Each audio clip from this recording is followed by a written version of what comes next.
great moment, but now you're actually here on the squad getting ready for the season. What has that been like for you? I think the difference really is just coming in practice and knowing that the pace is going to be a little bit faster. It's going to be a lot of things thrown at me, like offensively, defensively, and I'm not used to things just getting thrown at me. So, I'm trying to develop all of it, all the information, and compete and work as hard as I can. If I have questions, I ask coaches, I ask the vets, and they help me pretty much, with anything. But really, my mindset is just come in, be positive, bring the energy. And just continue to learn. You definitely bring the energy for sure. You definitely bring the speed, but also having a coach like a Becky Hammond who's been through the league, coached under Greg Popovich, one of the greatest coaches in the NBA. How does that help you with your development?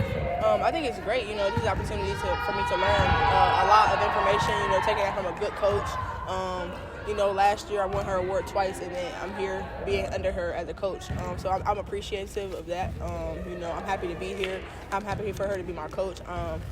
Just always willing to come and practice and just continue to get information from her, get as much as I can out of her, and just listen and compete like she wants. KB, Rashad Milligan from Rolling Out. What was the best piece of advice that LeBron has ever given you? LeBron has never even gave me advice. No, I haven't talked to him personally. Yeah. He just came to my game. I had 38 that game, and he actually left a little bit early. So I have never had a one-on-one talk, but I'm looking forward to it.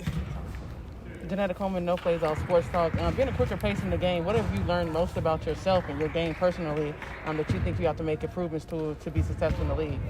Really just working on my offhand. My old coach used to say, it's not your weak hand, it's your other strong hand. So just working on my left a little bit more, make sure my releases on my shots are falling and I'm holding my arrows. And really just, getting in shape and eating better.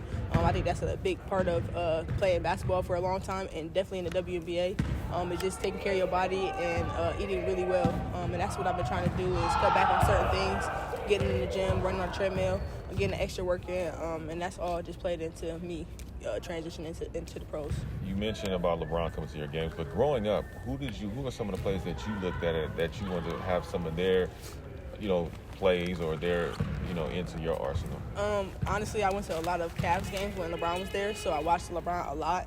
I was at every home game that I could come to, and really just growing up, I watched him a lot. He was the Kobe to our era, and I paid a lot of attention to him. I've been compared to him a lot. Shebron, he came to my game, so it's just a lot of interaction with him. So I'm just looking forward to having that conversation, see what I can learn from him, and just continue to elevate my game. Any WNBA players that you noticed that kind of caught your eye? Candace Parker always been, she's always been a bucket even since she was at Tennessee. Just watching her grow every year, getting better. She's never satisfied, and I don't want to be satisfied either. I want to be in more positions. I want to learn a lot more spots, offensively and defensively, and that's things that I'm still continuing to work on. KB, I wanted to ask you about another left field question. The big talk right now is the transfer portal and the amount of students in the transfer portal. For you being a student that transferred in college, I guess just what is your message about the transfer portal? Where do you stand on it? Are you pro transfer portal?